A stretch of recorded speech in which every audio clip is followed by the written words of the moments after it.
আরে বান্দা, একটা গোডাউন নয়, দুইটা গোডাউন নয়, বহু গোডাউন মিলে একটা তালা, একটা চাবি। আর চাবির পরিমাণ এত হইল, এত হইল। ওরে বান্দা, তাফসীরে রুহুল মানির মধ্যে লিখেছে চাবির পরিমাণ এত হইল, 70 জন টাটকা যুবক যদি ওই চাবির বোঝা মাথায় নেয়, চাবির ওজনে তাদের মাথাটা নিচু হয়ে যাবে। সুবহানাল্লাহ, আরো জোরে বলেন সুবহানাল্লাহ। এত সম্পদ দিয়েছে। তাহলে 70টা গোডাউনে, করুণের 70টা গোডাউনে একটা তালার একটা চাবি, তাও চামড়ার চাবি, ওজন না পাতলা। বলেন, চামড়ার চাবি পাতলা হয় না ওজন হয়? পাতলা হয়। তাহলে এরকম 70 জন যুবক তার গোডাউনের চাবি যদি মাথায় নেয়, সাথে সাথে ওই চাবির ওজনে তাদের মাথা নিচু হয়ে যাবে। পিছনের যে দাঁড়িয়ে আছে, ঘাড় আছে, এটা শক্ত হয়ে যাবে। কি বলেন? ওজনই কোনো বোঝা যখন মাথায় নেয়, ঘাড় শক্ত থাকে না নরমাল থাকে? বলেন, শক্ত থাকে। এত জন, তাহলে অনুমান করতে পারছেন আল্লাহ পাক রব্বুল আলামিন করুণকে কত পরিমাণ সম্পদ দিয়েছে। যখন সম্পদ দিয়েছেন, পৃথিবীর এমন কোন জায়গা ছিল না, এমন কোন রাষ্ট্র ছিল না করুণের সম্পদ ছিল না, গোডাউন ছিল না, ব্যবসা ছিল না।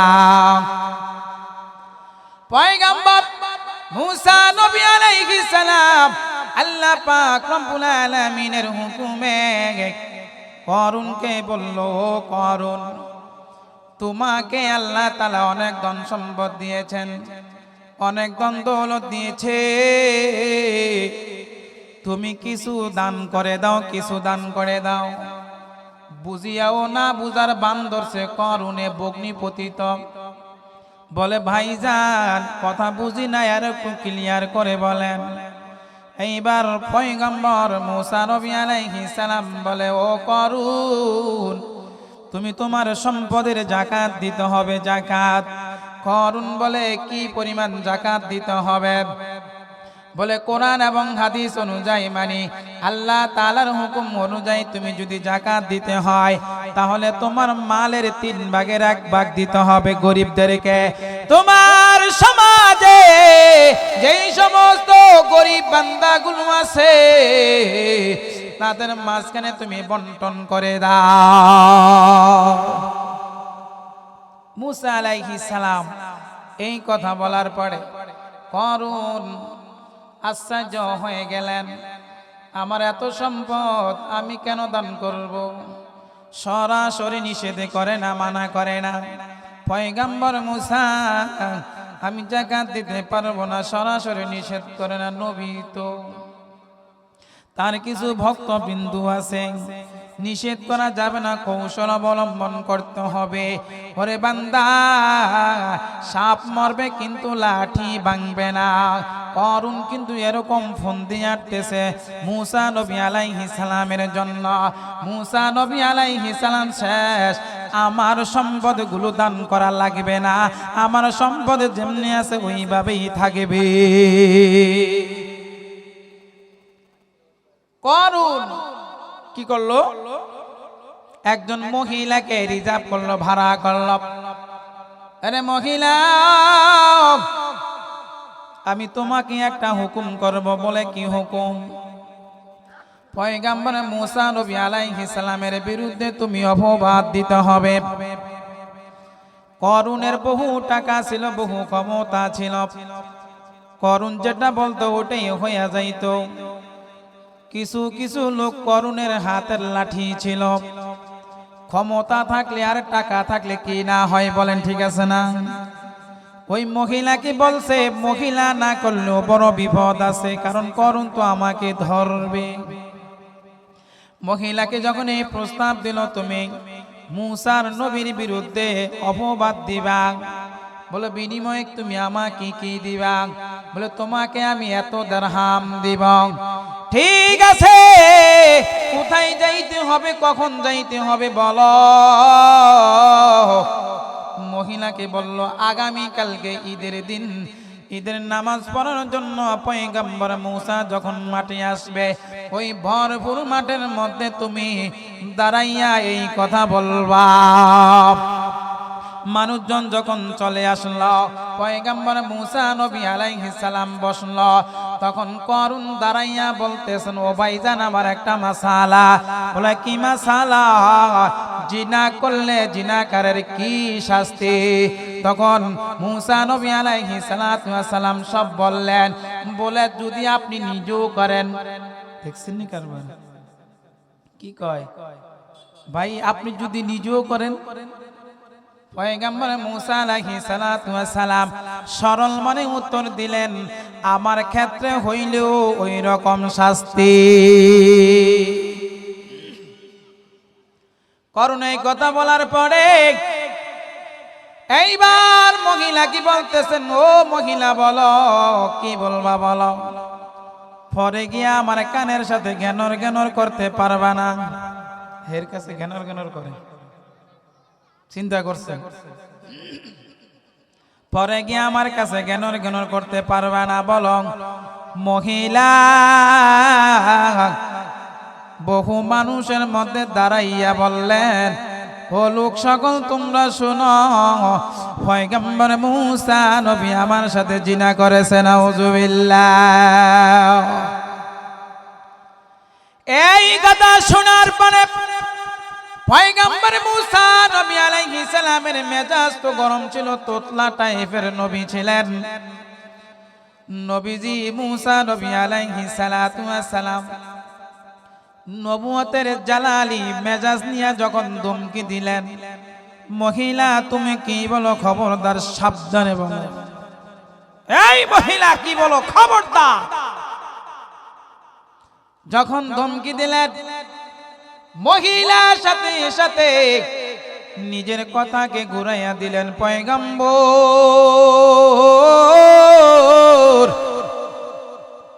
আমি করি নাই, আপনার একেবারে কাছের একটা লোক করুন, দেখেন এই ব্যাগ ভর্তি টাকা আমাকে দিছে, আমি যেন আপনার বিরুদ্ধে অপবাদ দেই। নাউজুবিল্লাহ। পয়গম্বর মূসা নবী আলাইহিস সালাম বলেন, আল্লাহ নাফরমানের কাণ্ড তুমি দেখছো নি, বিচার কি আমি করব না তুমি করবা? আল্লাহ পাক রব্বুল আলামিন বলতেছো, পয়গম্বর মূসা করুন তো আমার নাফরমানি করে নাই, তোমার নাফরমানি করেছে, সুতরাং শাস্তি তুমি দিবা। একটু অপেক্ষা করো, আমি জমিনটাকে তোমার অধীনে করে দিতেছি। এইবার মূসা নবী আলাইহিস সালাম বললেন, ও জমিন, ইয়া আরদ খুজিল করুন, ও জমিন করুনের ধর, জমিন করুনের ধর। মূসা নবী আলাইহিস সালাম যখন বললেন, জমিন তো আল্লাহ তাআলা মূসা নবী আলাইহিস সালামের অধীনে করে দিলেন। টাকনুগিরা পর্যন্ত সাথে সাথে ধরে ফেলছে জমিনে। এইবার যত টানা হেসরা করে আর ছোটে না, জমিন ছাড়ে না। দ্বিতীয়বার মূসা নবী আলাইহিস সালাম বললেন, ও জমিন করুনের ধর। এইবার হাঁটু পর্যন্ত গেড়ে গেল, যত টানা হেসরা করে করুন কিন্তু আর ছুটতে পারে না। তৃতীয়বার বললেন, ও জমিন করুনের ধর। জমিন এইবার মাজা পর্যন্ত করুনকে গিলে ফেলেছে। সুবহানাল্লাহ। কর আরো জোরে বলেন, করুনকে মাজা পর্যন্ত জমিন গিলে ফেলেছে। এইবার করুন কান্নাকাটি করতেছে, করুন কান্নাকাটি করতেছে, এমন ভাবে কান্না করে, ভাই আমাকে যদি মেরে ফেলেন, আমি যদি মরে যাই, আপনার বোনটা তো বিধবা হয়ে যাবে। ও ভাইজান, আমি যদি মারা যাই আপনার বাগিনা বাগনাগুলো তো এতিম হয়ে যাবে, আমাকে মারবেন না, আমি আপনার কাছে ক্ষমা করুন। এত কান্নাকাটি করেছে। তাফসীরের কিতাবের মধ্যে লিখেছে, বলে তাফসীরের করুণের চতুর্পাশে দিয়া পানি জমে গেছে এবং মাটিগুলো কাদা কাদা হয়ে গেছে। আল্লাহ পাক রব্বুল আলামিন পয়গম্বর মুসা নবী আলাইহিস সালামকে ডেকে বলে, ও মুসা, করুণ কান্নাকাটি করতেছে, আমার বড় মায়া লাগে।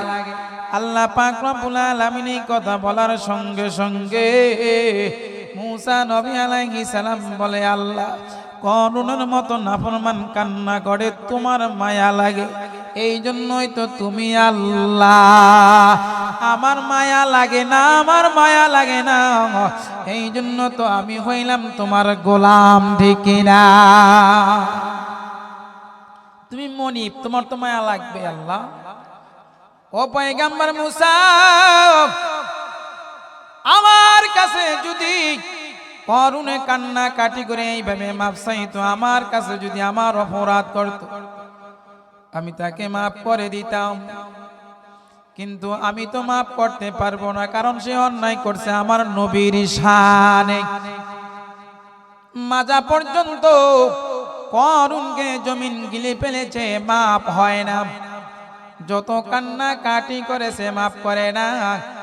বেঈমান তো একটা মরণ কারণ কামড় দিবে, বুঝতে পেরেছে পয়গম্বর মুসা মাফ করবে না। এইবার বলতেছেন, ও পয়গম্বর, বুঝতে পেরেছি, তুমি আমাকে কেন মাফ করতেছো না? বলে, কেন? আমার সম্পদে রেখে গেলে তুমি আর তোমার আল্লাহ আমার গুণ বক্ষণ করবা। আমি মারা গেলে আমার রেখে দেওয়া সম্পদগুলো তুমি আর তোমার মাওলা, তোমার খোদা, এগুলা কি করবা? দখল করবা। এই জন্য আমাকে মাফ করতেছ না। বুঝতে পেরেছি। বদর যুদ্ধে 313 জন সাহাবী বদর যুদ্ধে অংশগ্রহণ করেছে। কাফেরের সৈন্য ছিল 1000, 1000-এর বিনিময় মাত্র 313 জন। একজন সাহাবী, একজন বেঈমানের যুদ্ধ চলতেছে। যুদ্ধের মধ্যে সাহাবী বেঈমানের 2টা পাও কেটে ফেলেছে, একটা হাত কেটে ফেলেছে। এখন আর তার কি শক্তি আছে? কোনো শক্তি নাই। ওই বেঈমান মনে করলো যেহেতু কিছুই করতে পারবো না, আর একটা মরণ কামড় দেই। ওইখানে একটা কূপ ছিল, যেই কূপের মধ্যে সাহাবায়ে কেরাম পানি পান করত, পশু পাখি পানি পান করত। ওই বেঈমান গিয়া নিজের কাটা পাও দিয়া রক্ত বের হইতেছে। ওই কাটা পাওটা কূপের মধ্যে গিয়া লড়াইতেছে, মানে পানিগুলো ঘোলা করে দেয় যাতে সাহাবীরা না খাইতে পারে। মরণ কামড় দিল বেঈমান। খুব জঘন্য। বিশ্বের আনাসে কানাসে তাকাইলে বুঝতে পারবেন যে ইহুদি, হিন্দু এগুলো কত প্রকার জঘন্য হতে পারে, যেইভাবে মুসলমানদেরকে অত্যাচার করে। ফিরআউন মরণ কামড় দিতেছে, মরণ কামড় দিতেছে, বলতেছে, ও মুসা, আমাকে কেন মাফ করো না? বুঝতে পেরেছি, আমি মরে গেলে আমার রেখে যাওয়া সম্পদ তুমি আর তোমার মাওলা দখল করবা। মুসা নবী আলাইহিস সালাম বলে, আল্লাহ দেখছো তুমি তোমার নাফরমান বান্দা কি বলেছে, এর জন্য তোমার মায়া লাগে, এই জন্য তো আমি তাকে মাফ করি না।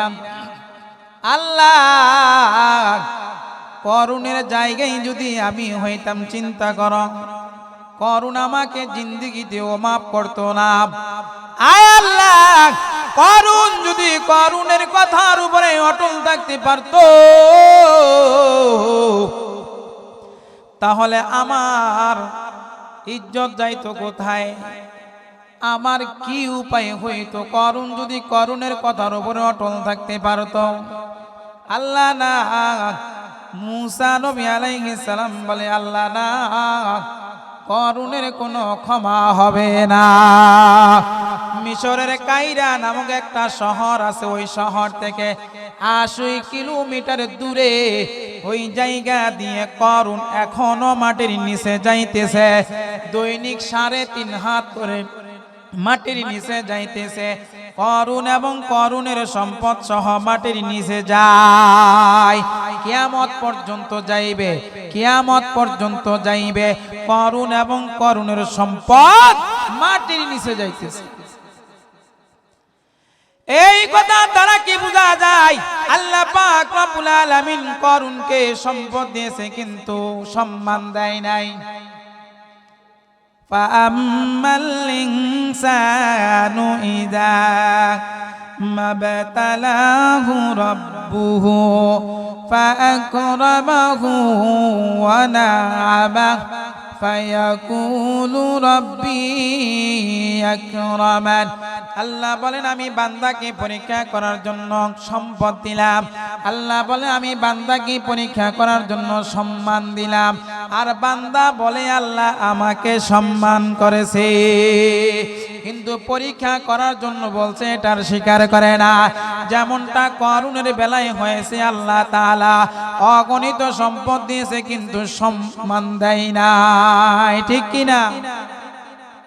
এই জন্য আল্লাহ তাআলা যা দিয়েছেন ওটাকে মনে করতে হবে পরীক্ষা হিসাবে দিয়েছেন। এরে আল্লাহর বান্দা, বাংলাদেশে দুইজন খলিফা আছে। হুসাইন আহমদ মদনী রহমতুল্লাহি আলাইহির খলিফা, একজন হইল আল্লামা শফি রহমতুল্লাহি আলাই, দ্বিতীয় জন হইল সন্দেবের পীর সাহেব হযরত ইদ্রিস সাহেব রহমতুল্লাহি আলাই। ইদ্রিস সাহেব রহমতুল্লাহি আলাইহির একটা ঘটনা, চেয়ারম্যানি নির্বাচনের আগ দিয়া একজন প্রার্থী আসলো সন্দেবের হযরতের কাছে দোয়া নেওয়ার জন্য। টাকার একটা বান্ডিল দিল, খাদেমকে বলল টাকাটা উপরে রেখে দাও। চেয়ারম্যানের জন্য দোয়া করলো হুজুর, চেয়ারম্যানের জন্য দোয়া করলো আল্লাহ চেয়ারম্যানকে তুমি সব বিপদ আপদ থেকে হেফাজতে রাখিও। চেয়ারম্যানিটা যদি তার জন্য ভালো হয় তুমি কবুল করিও। দোয়া করছে চেয়ারম্যানের জন্য। ঘটনাক্রমে চেয়ারম্যান তো ফেল করে বইছে, নির্বাচনে জিততে পারে নাই। মনটা বড় খারাপ। নির্বাচনে ফেল করার পরে আসছে হুজুরের দরবারে। মনটা বড় খারাপ, চেহারা অন্ধকার। খাদেমকে বলল, খাদেম চেয়ারম্যান দোয়া করানোর সময় যে টাকার বান্ডিল দিয়েছে, টাকার বান্ডিলটা এখনো রাখা আছে, ওই টাকার বান্ডিলটা তুমি তাকে ফেরত দিয়া দাও। আল্লাহ তাআলা আমাকে হেফাজত করেছেন, সুবহানাল্লাহ। রে আল্লাহর বান্দা, বুঝতে হবে আল্লাহ তাআলা সম্মান দেয়, চেয়ার দেয়, ক্ষমতা দেয়, ধন সম্পদ দেয়, সব কিছুই আল্লাহ তাআলা পরীক্ষা করার জন্য দেয়।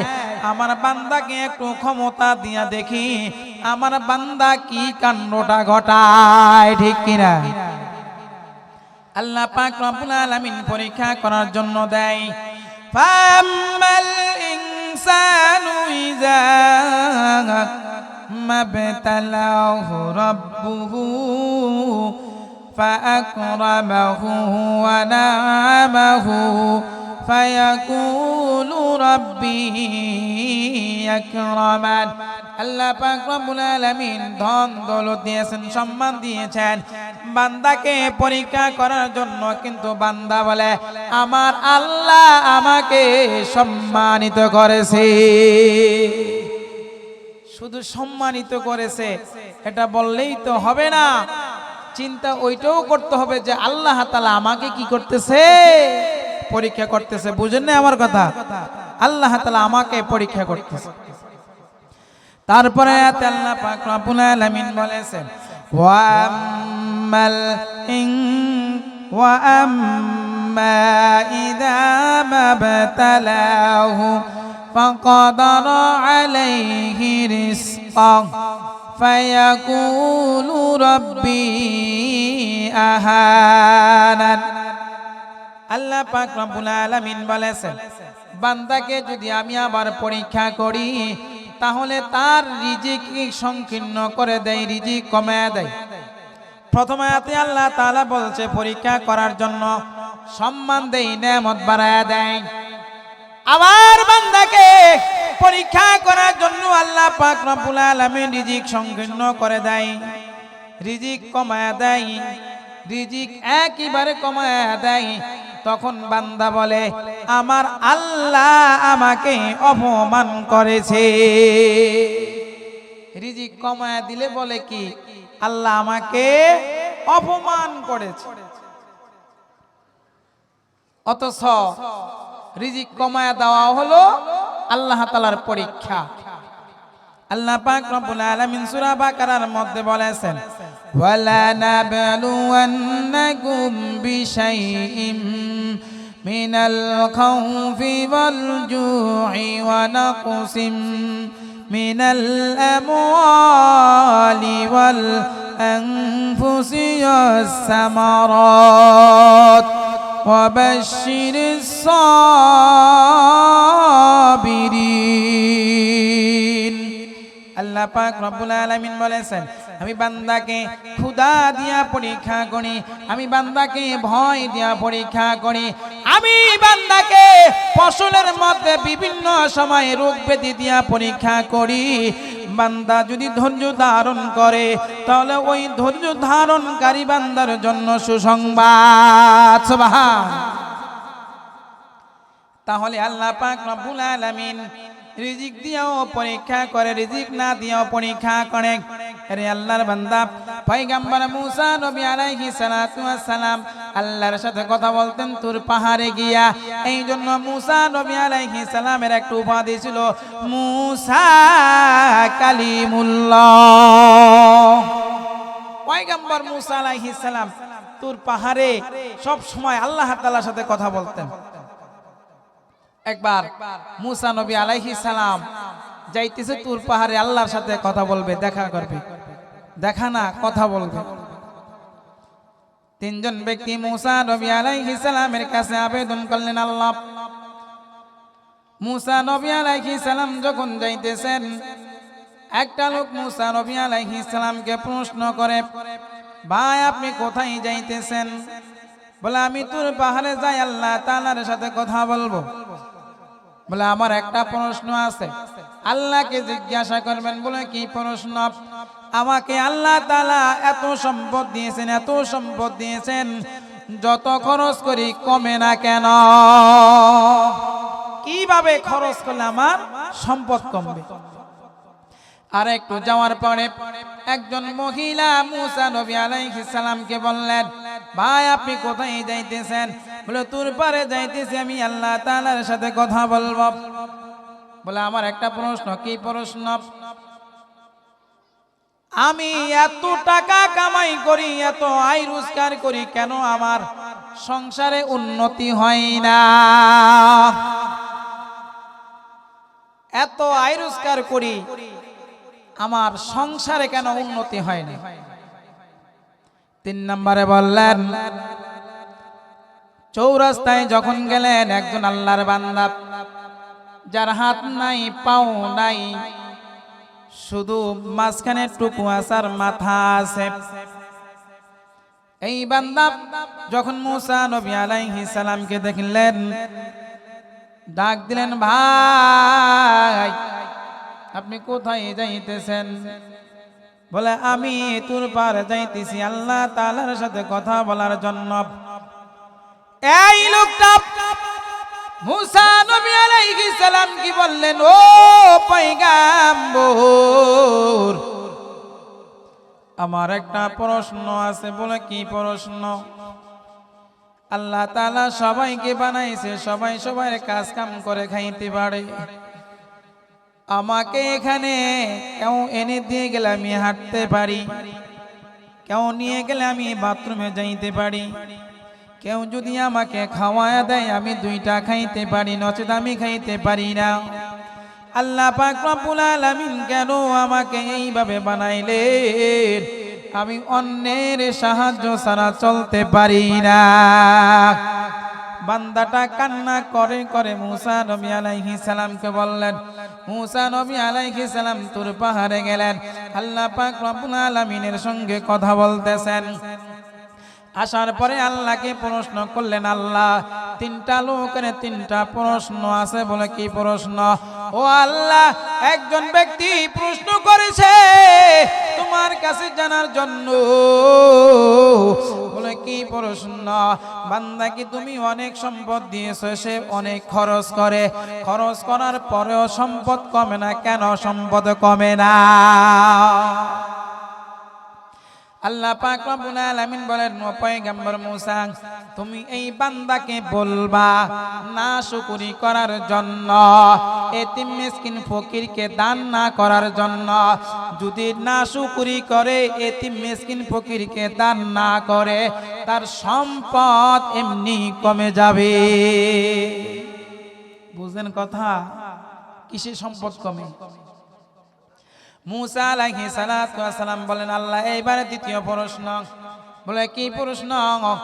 একজন মহিলা প্রশ্ন করেছেন, সে অনেক টাকা আয় রোজগার করে কিন্তু কেন বরকত হয় না? দিন আনতে পান্তা পুরাই, ও আল্লাহ, মহিলা কান্না করে করে আমাকে বলেছে এত টাকা কামাই করে কিন্তু কেন বরকত হয় না? আল্লাহ পাক রব্বুল আলামিন বললেন, ও পয়গম্বর মুসা, তুমি ওই মহিলাকে গিয়া বলবা আল্লাহ পাক রব্বুল আলামিন যা দিয়েছেন ওটার উপরে সন্তুষ্ট থাকার জন্য। সুবহানাল্লাহ, আরো জোরে বলেন, আল্লাহ পাক রব্বুল আলামিন যা দিয়েছে তার উপরে সন্তুষ্ট থাকতে হবে। আল্লাহ পাক রব্বুল আলামিন যা দিয়েছে তার উপরে খুশি থাকতে হবে। আল্লাহ যেই সময় যেটা দেয় ওটার উপরে যদি সন্তুষ্ট থাকে, খুশি থাকে, তাহলে তার আয় রোজগারের মধ্যে বরকত হবে। সুবহানাল্লাহ। এইবার আল্লাহ তিন নাম্বার ব্যক্তির প্রশ্ন, ও আল্লাহ, তুমি বান্দাটাকে অসহায় করে বানাইছো, ওই বান্দার হাত বানাও নাই, পাও বানাও নাই। আল্লাহ, লোকটার বড় চলতে কষ্ট, বিভিন্ন জায়গায় যখন যাই দেখি কিছু কিছু বান্দার হাত নাই, পাও নাই, তারা এইবার মাটিতে গড়াগড়ি দিয়া চলে, হামাগুড়ি দিয়া চলে, চলতে তো হবে, মাটির মধ্যে গড়া দিয়া চলে, তাদের শরীরের ভিতরে পুরা ধুলা বালি লেগে থাকে, ঠিক কিনা? অনেক লোক আছে, আল্লাহ তুমি এই বান্দাটাকে কেন বানাইছ? সে তো তোমার ইবাদত করতে পারে না, সে তো ওযু করতে পারে না, তোমার নামাজও পড়তে পারে না। আয় আল্লাহ, এই বান্দাটাকে তুমি কেন পঙ্গু বানাইয়া পঙ্গু করে বানাইছো? আল্লাহ জানতে চাই বান্দাটা। তখন আল্লাহ পাক রব্বুল আলামিন বললেন, ও পয়গম্বর মুসা, জাহান্নামের একটা ছিদ্র আছে, ওই ছিদ্রটুকু যেই পরিমাণ তাকে আমি বানাইছি, ওই পরিমাণ কিয়ামতের ময়দানে তাকে দিয়ে আমি জাহান্নামের ছিদ্রটা মারব। যখন আসিয়া মুসা নবী আলাইহিস সালাম প্রথম ব্যক্তিকে তার প্রশ্নের উত্তর দিলেন, দ্বিতীয় ব্যক্তিকে তার প্রশ্নের উত্তর দিলেন, তিন নাম্বার ব্যক্তিকে তার প্রশ্নের উত্তর দিলেন, রে ভাই, আল্লাহ পাক রব্বুল আলামিন তোমাকে জাহান্নামের একটা ছিদ্র আছে, ওই ছিদ্রটা মারার জন্য তোমাকে আল্লাহ পাক রব্বুল আলামিন বানাইছে। ছিদ্র যেইটুকু পরিমাণ তোমার পরিমাণ ওইটুকু। বান্দা দুই চোখের পানি ফেলে কান্না করে আর আল্লাহর দরবারে শুকরিয়া আদায় করে, আল্লাহ তোমার দরবারে লাখো লাখো শুকরিয়া। পৃথিবীর সমস্ত মানুষগুলোকে আল্লাহ তুমি বানাইছো, নিজের কাজটা নিজে করিয়া খাইতে পারে যেন, নিজের কাজের জন্য তুমি প্রত্যেকটা মানুষকে বানাইছো, এই জন্য দুনিয়ার প্রত্যেকটা মানুষের যার যার কাজ শেষে করতে পারে। আমি একমাত্র সেই বান্দা যাকে বিশেষ করে তোমার ব্যক্তিগত কাজের জন্য বানাইছো, এই জন্য তোমার দরবারে হাজারো শুকরিয়া, আলহামদুলিল্লাহ। বুঝুন কথা। ওই লোকের চেয়ে আপনারা কি ভালো আছেন না খারাপ আছেন? যদি বলেন ভালো আছি, তাহলে আল্লাহ তাআলার দরবারে শুকরিয়া আদায় করে বলেন আলহামদুলিল্লাহ। শুকরিয়ার আলহামদুলিল্লাহ তো আসতে নি হয়, আরো জোরে বলেন আলহামদুলিল্লাহ। তারা আসতে গন আলহামদুলিল্লাহ, এবার তো আসতে হয়নি। তাহলে আমাদের রিজিক কিসে বাড়বে কিসে কমবে? আল্লাহ পাক রব্বুল আলামিন বলেছে, আমি বান্দাকে পরীক্ষা করার জন্য সম্পদ কমা দেই, রিজিক আমি সংকীর্ণ করে দেই, কমাইয়া দেই। আর রিজিক কমানোর কারণে বান্দা বলে আমার আল্লাহ আমাকে অপমান করেছে। আল্লাহ পাক রব্বুল আলামিন বলেন কাল্লা, কখনো না। আরবিতে একটা শব্দ আছে স্বাভাবিক অর্থ না, লা তার অর্থ হইল না, কিন্তু আল্লাহ তাআলা এখানে লা শব্দ ব্যবহার করে নাই, আল্লাহ ব্যবহার করেছে কাল্লা, দৃঢ়তা বোঝানোর জন্য, ধীরভাবে কথা বোঝানোর জন্য। লা অর্থ হইল না, কাল্লা অর্থ হইল কখনো না। বান্দা তুমি আমার উপরে অপবাদ দাও, আমি আল্লাহ তোমাকে পরীক্ষা করার জন্য সম্পদ কমায়া দিলাম, আর তুমি বলো আমি আল্লাহ তোমাকে অপমানিত করেছি। না, কখনো না, আমি আল্লাহ তোমাকে অপমানিত করি নাই। আল্লাহ পাক রব্বুল আলামিন বলেন বাল্লা তুকরিমুনাল ইয়াতীম। আল্লাহ পাক রব্বুল আলামিন বলে বরং তোমরা এতিমকে সম্মান করো না। কাকে সম্মান করো না বলেন?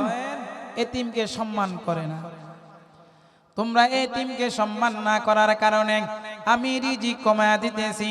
এই আয়াতে আল্লাহ পাক রব্বুল আলামিন এখন বলবেন কি কি জিনিসের কারণে, কি কি কর্মের কারণে আল্লাহ তাআলা রিজিক কমায়া দেয়। বান্দাকে আল্লাহ পাক রব্বুল আলামিন পরীক্ষা করার জন্য রিজিক কমায়া দিয়েছে। বান্দা বলতেছেন আল্লাহ আমাকে অপমানিত করেছে। আল্লাহ বলেন কাল্লা, কখনো না, বরং তোমরা এতিমকে সম্মান করো না, এই জন্য আমি তোমাদের রিজিক কমায়া দিলাম। প্রশ্ন হইতে পারে যে হুজুর এতিম তো সবসময় ছোট হয়, এতিম কি হয়? ছোট হয়। সম্মান করার মানে কি? সম্মান করার মানে হলো এতিমের পাওনা এতিমকে ঠিক মতো দেওয়া, এতিমের হক এতিমকে ঠিক মতো দিয়ে দেওয়া, এটাই হলো এতিমের সম্মান করা। রে আল্লাহর বান্দা, বর্তমান সময়ে ছেলেটা ছোট থাকতেই বাবা মারা যায়, মা মারা যায়। ছেলেটা চাচার কাছে বড় হয়, কাকির কাছে বড় হয়, কাকা কাকির কাছে বড় হয়। ওই ছেলের সমস্ত সম্পদ কাকা বহন করে, বক্ষণ করে, কিন্তু এতিম হিসাবে তার ভাতিজাকে সম্মান করে না, মানে এতিমের হক দান করে না, ঠিক মতো খাবার দেয় না, লেখাপড়া করায় না, এতিমের মাল বুঝ দেয় না, বুঝাই না, কিন্তু এতিমের সম্পদ বক্ষণ করে। আল্লাহ পাক রব্বুল আলামিন বলে ও বান্দা তুমি কি মনে করেছো এতিমের সম্পদ খাইলে কি তোমার সম্পদ বাড়বে না? আমি আল্লাহ তোমার সম্পদকে কমাইয়া দিব। এতিমের সম্পদ খাওয়ার কারণে আল্লাহ তাআলা রিজিককে কমাইয়া দিবে, সংকীর্ণ করে দিবে। তাহলে কি এতিমের সম্পদ খাইতে হবে নাকি এতিমের হক আদায় করতে হবে বলেন? আমরা তো দেই না, বরং এতিমের টারও খাই। রাসূল পাক সাল্লাল্লাহু আলাইহি ওয়াসাল্লাম বলেছেন, আবু হুরায়রা রাদিয়াল্লাহু তাআলা আনহু থেকে বর্ণিত হাদিস, আমার রাসূল বলেন, ও সাহাবীরা তোমরা কি জানো সবচেয়ে নিঃস্ব কে, সবচেয়ে বড় নিঃস্ব কে? ক্বালু আল মুফলিসু ফিনা মাল্লা দিরহামালা ওয়ালা মাতা। সাহাবায়ে কেরাম বললেন, ইয়া রাসূলুল্লাহ, আমাদের মধ্যে তো সবচেয়ে নিঃস্ব হলো ওই ব্যক্তি যার কোনো দিরহাম নাই, যার কোনো ধন সম্পদ নাই, সেই তো নিঃস্ব। কি বলেন? যার ধন দৌলত নাই সেই তো বড় নিঃস্ব। সাহাবায়ে কেরাম যখন এটা বললেন, আল্লাহ পাক রব্বুল আলামিন বললেন, ও সাহাবারা, কিয়ামতের ময়দানে সবচেয়ে নিঃস্ব হবে ওই ব্যক্তি যে কিনা পাহাড় সমতুল্য নেক নিয়ে হাজির হবে, ওই বান্দাই হবে সবচেয়ে বড় নিঃস্ব। বান্দা হাসরের মাঠে পাহাড় সমতুল্য নেক নিয়ে উঠবে, মনে মনে চিন্তা এরকম, সবার চেয়ে আমি বেশি নেক নিয়ে হাজির হয়েছি, জান্নাতে যাওয়া এবার কে ঠেকায়? বাপ নিয়ে চলে, দুনিয়াতে যেমন টাকাওয়ালা বাপ নিয়ে চলে, পরকালে নেকিওয়ালা বাপ নিয়ে চলবে। আমার সবচেয়ে বেশি নেকি, পাহাড় সমতুল্য নেক, এইবারে জান্নাতে যাওয়া আমার কে ঠেকায়? আল্লাহ পাক রব্বুল আলামিন জান্নাতে যাওয়ার হুকুম দেওয়ার আগে তার পিছনে বিশাল বড় সিরিয়াল লেগে যাবে। একজন বান্দা এসে বলবে, আল্লাহ, এই লোকটা দুনিয়াতে আমার জমি মেরে খেয়েছে, আয় আল্লাহ, আমার জমি দখল করে খেয়েছে, আমার ক্ষমতা ছিল না, শক্তি ছিল না, আল্লাহ আমার দলবল ছিল না, আমি বড় অসহায় বান্দা ছিলাম দুনিয়াতে, এই বান্দার শক্তি ছিল, আমার জমি দখল করে খেয়েছে, আল্লাহ আমি আপনার কাছে বিচার চাই। ওই দিন আল্লাহ পাক রব্বুল আলামিন সবচেয়ে বড় ন্যায় বিচার করবেন, লা তুজলামু নাফসুন শাইআ। ওই দিন ওই বিচারের সময় কারো উপরে সামান্য পরিমাণও জুলুম করবে না, ন্যায্য বিচার আমার আল্লাহ করবে। আল্লাহ পাক রব্বুল আলামিনের কাছে বান্দা যখন এমন অভিযোগ করবে, আল্লাহ পাক রব্বুল আলামিন বলবে, ঠিক আছে, নি কথা সত্য নেই। ওই নেকিওয়ালা বান্দা বলবে, হ্যাঁ আল্লাহ সত্য। এইবার পাওনাদার বলবে, আল্লাহ আমার পাওনা আমাকে দিয়ে দিতে বলেন, আমার পাওনা আমাকে দিয়ে দিতে বলেন। একটু জিকির করেন, লা ইলাহা,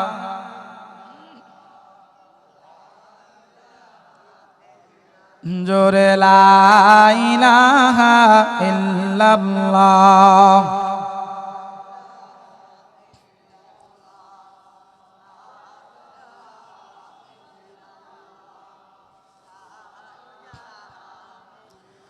লা ইলাহা ইল্লাল্লাহ মুহাম্মাদুর রাসূলুল্লাহ। আপনারা কি আমার কথা বুঝেন? আমল করার নিয়ত আছে তো ইনশাআল্লাহ? জোরে বলেন, হয় না? আরো জোরে বলেন, আল্লাহ আমাদেরকে কবুল করেন না, আমিন। আরো জোরে বলেন, আমিন। এইবার ওই নেকিওয়ালা বান্দার কাছে গিয়া আল্লাহ পাক রব্বুল আলামিন বলবে, বান্দা তুমি তার পাওনা দিয়া দাও। পাহাড় সমতুল্য নেকিওয়ালা বলবে, আল্লাহ আমি তো দুনিয়াতে তার জমি দখল করেছিলাম, জমি খেয়েছিলাম, এখন তো জমি নাই, আমি কি দিব তাকে? পাওনাদার বলবে, আল্লাহ আমার জমি দরকার নাই, এখন পরকাল হাসরের মাঠে নেকের আদান প্রদান চলে, আল্লাহ আমার ওই জমির পরিমাণ হিসাব করে, মূল্য হিসাব করে এই পাওনাদার থেকে আমার নেকি আদায় করিয়া দেয়। পাহাড় সমতুল্য নেকিওয়ালা এইবার দুনিয়াতে জোর করিয়া জমিন খাইছে, তার পরিবর্তে কি দিবে? নেক দিয়া দিবে। এইবার যাবে সে, আরেকজন আসবে পিছে দিয়ে, আল্লাহ আমি 10,000 টাকা পাই, আমার 10,000 টাকা অন্যায়ভাবে সে ভক্ষণ করেছে। আল্লাহ আমি বড় অসহায় ছিলাম দুনিয়াতে, আমার কোনো দলবল ছিল না, লাঠি ছিল না, শক্তি ছিল না। আল্লাহ আমি আপনার এই বিচারের দিনটার অপেক্ষায় ছিলাম গো আল্লাহ। আয় আল্লাহ আমি যেন আমার ন্যায্য বিচারটা পাই, আল্লাহ আমার পাওনাটা আমাকে নিয়ে দেন। আল্লাহ পাক রব্বুল আলামিন বলবে ঠিক আছে, তুমি তার 10,000 টাকা পরিমাণ নেক দিয়া দাও। বলে এইভাবে পিছন দিয়া আসবে, আস্তে আস্তে আস্তে ওরে বান্দা সকলের পাওনা দিতে দিতে পাহাড় সমতুল্য নেকওয়ালার নেকি শেষ হইয়া যাইবে, কিন্তু পাওনাদার এখনো শেষ হবে না। আল্লাহ পাক রব্বুল আলামিন বলবেন এইবার তুমি কি করবা? বলে পাওনাদারদের গুনাহগুলো তোমার কাঁধে নিয়ে নাও, পাওনাদারের গুনাহগুলো তোমার মাথায় নিয়ে নাও। বলে পাওনাদারদের গুনাহগুলো পাহাড় সমতুল্য নেকওয়ালার কাঁধে উঠাইয়া দেওয়া হবে। পাওনাদাররা সবাই গুনাহমুক্ত হয়ে জান্নাতে চলে যাবে।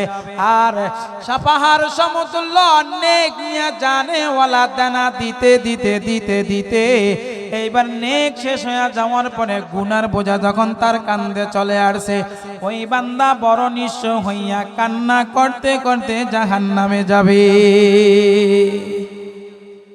এর নাম হইল বড় মুফলিস, এর নাম হইল নিঃস্ব, এর নাম হইল দেউলিয়া। দেউলিয়া বান্দা, দেউলিয়া বান্দা। দেউলিয়া তো আমরা সহজে বুঝতে পারি, বিভিন্ন সময় মিয়া খোঁজ পাইছেন না অমুক ব্যাংকটা দেউলিয়া হইয়া গেছে।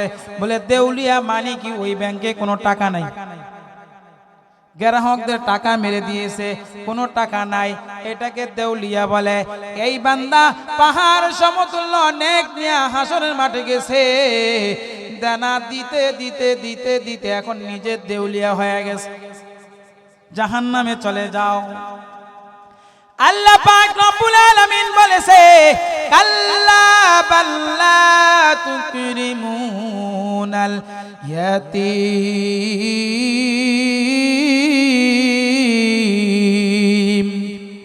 আল্লাহ পাক রব্বুল আলামিন বলেছেন তোমাদের রিজিক কমে যায় এতিমকে সম্মান না করার কারণে।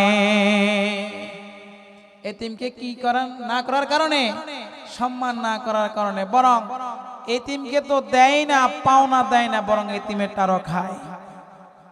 আরে বান্দা এতিমের টাকা খাও না যেন জাহান্নামের আগুন নিজের পেটের মধ্যে ঢুকায় লাভ। 2 নম্বরে কারণ আল্লাহ পাক রব্বুল আলামিন বলেছেন এতিম, 1 নাম্বার বলেছেন এতিমের কারণ, এতিমকে সম্মান না করার কারণে। আমার নবীও তো এতিম ছিলেন। বান্দা এতিমকে সম্মান করলে আল্লাহ খুশি হবে, জোরে বলেন কে?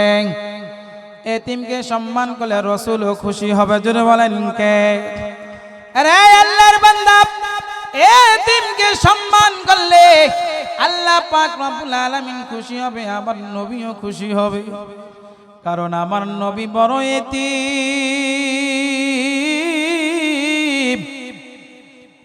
দুনিয়াতে অনেক সন্তান মারা যায়, অনেক সন্তান দুনিয়াতে জন্মগ্রহণ করে।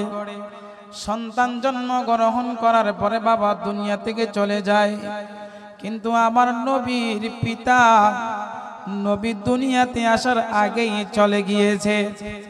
আমার নবী দুনিয়াতে আগমনের আগেই নবীজির পিতা দুনিয়া থেকে চলে গিয়েছে, মানে নবীজি জন্মের আগেই এতিম হইয়া গেছে। রাসূল আরবি সাল্লাল্লাহু আলাইহি ওয়াসাল্লামের যখন 6 বছর বয়স হইল, আমার নবীজির মা আমেনা দুনিয়া থেকে চলে গেছে। এবার আমার নবীর জিম্মাদার হয়ে গেলেন চাচা আবু তালেব। যখন নবীজির 8 বছর হইল, আমার নবীজির চাচাও দুনিয়া থেকে বিদায়, দাদাও দুনিয়া থেকে বিদায় নিয়ে গেল। এইবার আমার নবীজির দায়িত্ব নিলেন চাচা আবু আব্দুল মুত্তালিব। চাচার কাছে বড় হলেন আমার নবীজি। আরে আল্লাহর বান্দা,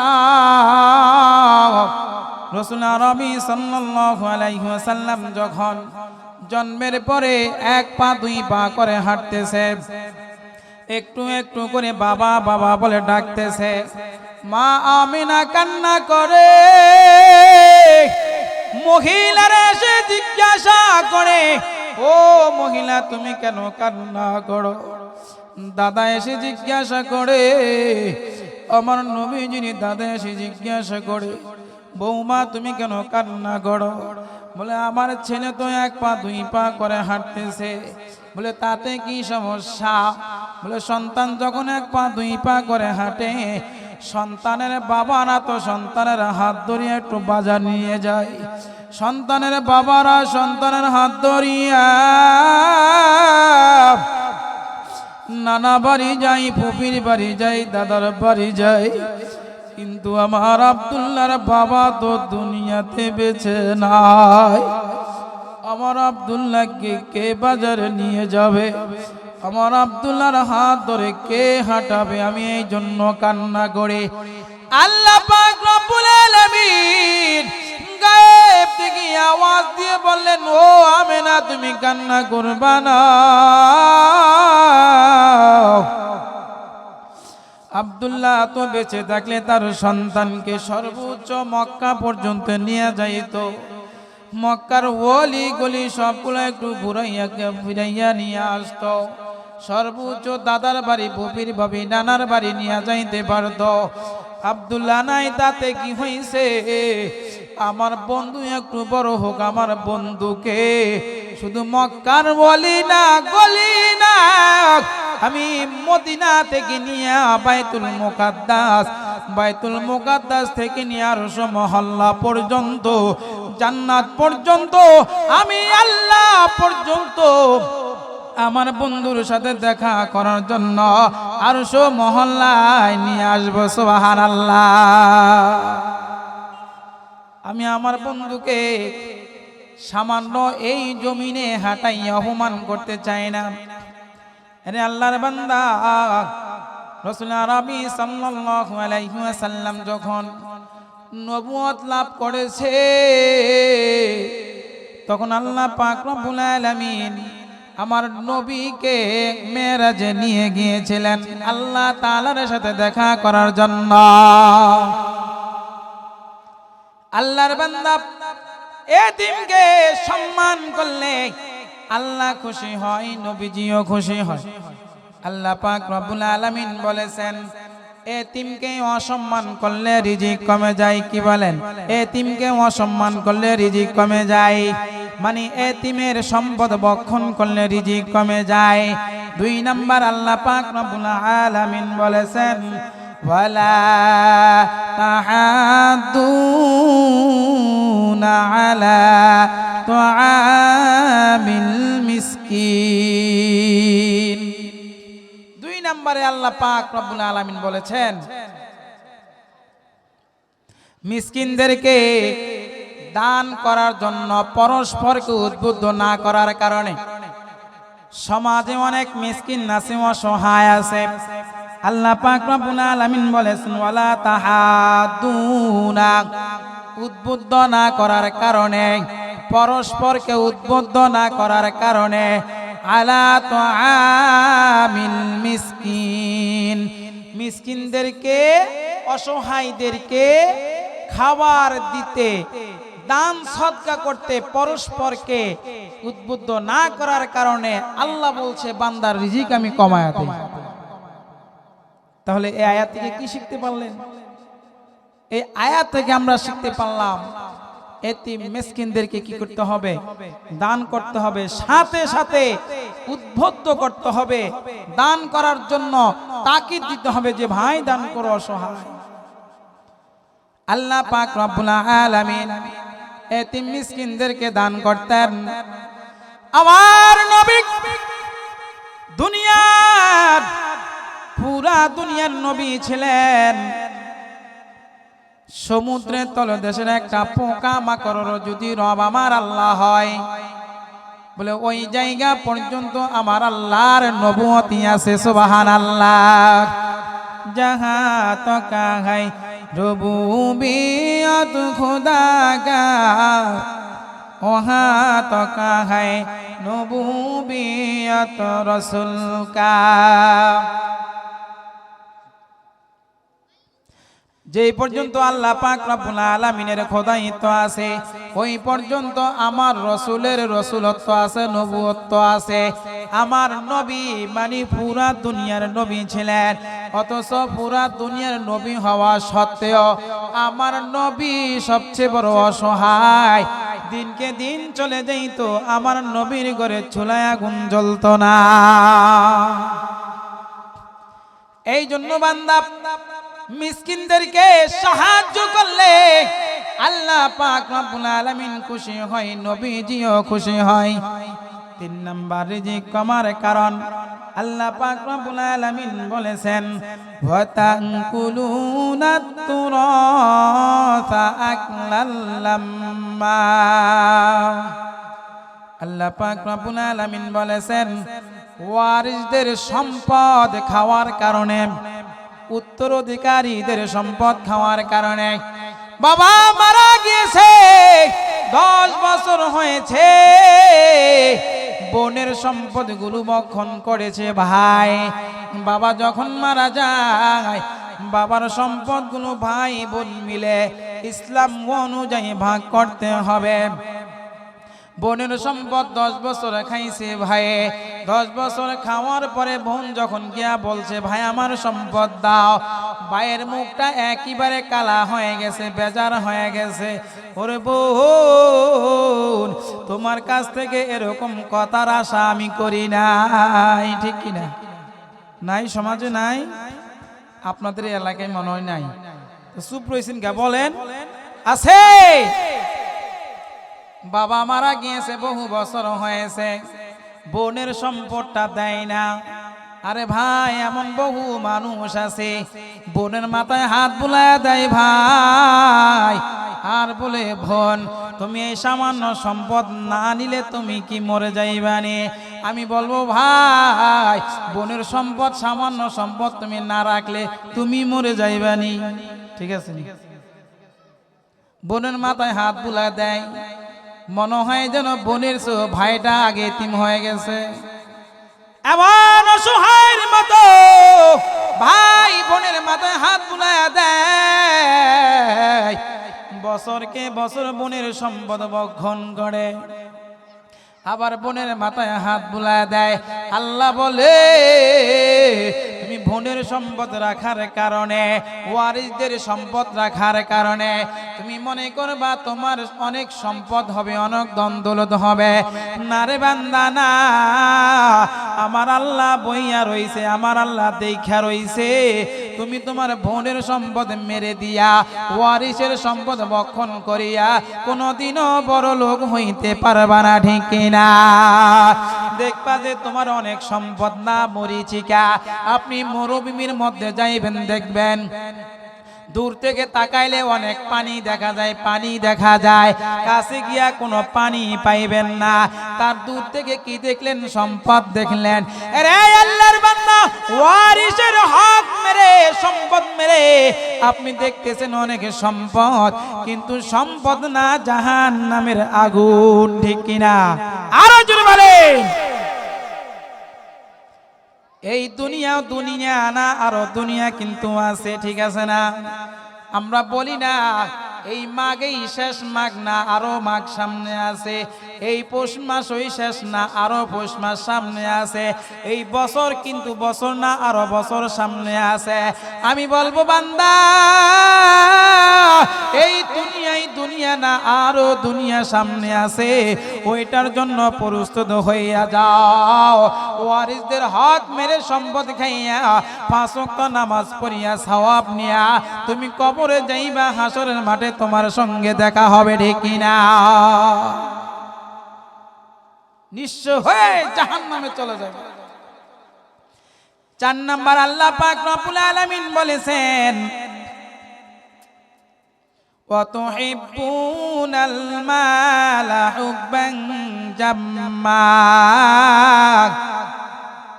দুনিয়ার মোহাব্বত, মালের মোহাব্বত বেশির কারণে, মালের মোহাব্বত, দুনিয়ার মোহাব্বত যখন অন্তরে থাকে, আল্লাহ পাক রব্বুল আলামিন বলছেন আমি রিজিককে সংকীর্ণ করে দেয়। আরে বান্দা, দুনিয়ার মোহাব্বত অন্তরের মধ্যে কেমন একটা উদাহরণ দে। বান্দা বুড়ার বয়স হইল 90 বছর, অথচ সরকার থেকে 100 বছরের জন্য জমিন লিস্ট রাখে। আছে নি এরকম? চট্টগ্রাম বিভিন্ন জায়গায় দেখবেন রেলের জায়গাগুলো, সরকারি জায়গাগুলো 100 বছরের জন্য লিস্ট আনে, 200 বছরের জন্য লিস্ট আনে, 90 বছরের বুইরা আরো 100 বছরের জন্য জমি লিস্ট নিয়েছে, ঠিক কিনা? তার মানে দুনিয়ার মহাব্বত এখনো আছে। 90 বছরের বুইরার মধ্যে তো একমাত্র আল্লাহ আল্লাহ থাকার কথা। 90 বছরের বুইরার মধ্যে তো দিন ইসলামের কথা থাকার কথা না। এক পা কবরে আর এক পা এখনো জমিনে। এমত অবস্থায় সে মসজিদে গিয়ে নামাজ পড়ে না, এমত অবস্থায় সে আল্লাহকে ডাকে না, এমত অবস্থায় সে আল্লাহর জিকির করে না। আছে দুনিয়ার মোহাব্বত নিয়ে, ঠিক কিনা? কি দাদা, আজকে জোহরের নামাজ পড়তে আসেন নাই মসজিদে? কয় ধান কাটছি তো এই জন্য আসতে পারিনি। ঠিক আছে নি কথা? দানের গুরুত্ব না, নামাজের গুরুত্ব বেশি। বলেন সংসার সংসার কইরা ববে গো, করিনি না বন্দেগি,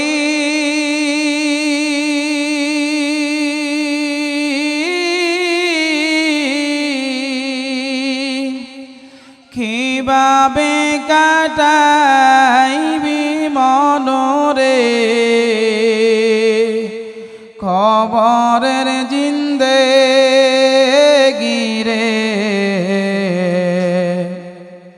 ওরে জীবন গুনাই গুনাই গেল রে, ওরে জীবন গুনাই গুনাই গেল রে। নিঃশ্বাসের বিশ্বাস কইরা রে, বাদলাম বাড়ি ঘর,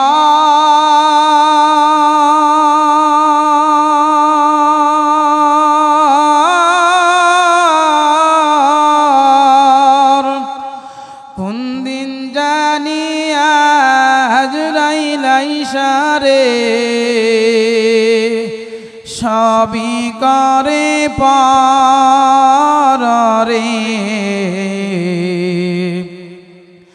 ওরে জীবন গুনাই গুনাই গেল রে, ওরে জীবন গুনাই গুনাই গেল রে। বাড়ির পাশে কবর করে গো, রবিবারে পড়িয়া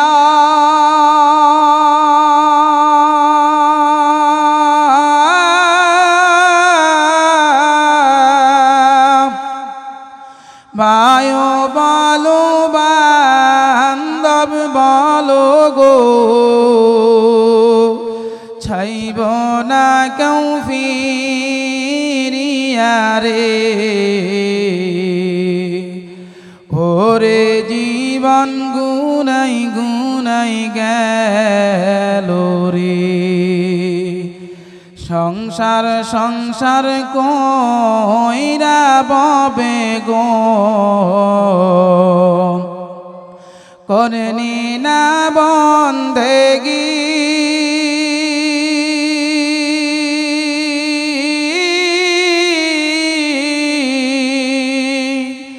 কিভাবে কাটাইবি মনরে, খবরের জিন্দেগি রে, ওরে জীবন গুনাই গুনাই গেল রে। তাহলে 2 মিনিটে শেষ করতেছি। আমাদের কয় কারণে রিজিক কমে যায়? 1 নাম্বার এতিমকে সম্মান না করার কারণে, 2 নাম্বার মিসকিনদেরকে খানা না খাওয়ার কারণে, 3 নাম্বার ওয়ারিসদের সম্পদ খাওয়ার কারণে, 4 নাম্বার দুনিয়ার প্রতি বেশি মহাব্বত থাকার কারণে। আল্লাহ পাক রব্বুল আলামিন আমাদেরকে এই সকল কথাগুলোর উপরে আমল করার তৌফিক দান করে। প্রত্যেকে জোরে বলেন আমিন। ওয়াখির দাওয়ানা আলহামদুলিল্লাহি রাব্বিল আলামিন। আসসালামু আলাইকুম ওয়া রাহমাতুল্লাহি ওয়া বারাকাতুহু। মুআজ্জাজ হাজিরিন, এখনই এশার আজান হবে। 7:30টায় এশার জামাত অনুষ্ঠিত হবে। আমরা তড়িঘড়ি করে অজু স্থানটা ছেড়ে মসজিদে প্রবেশ করি। মসজিদে এশার জামাত অনুষ্ঠিত হবে।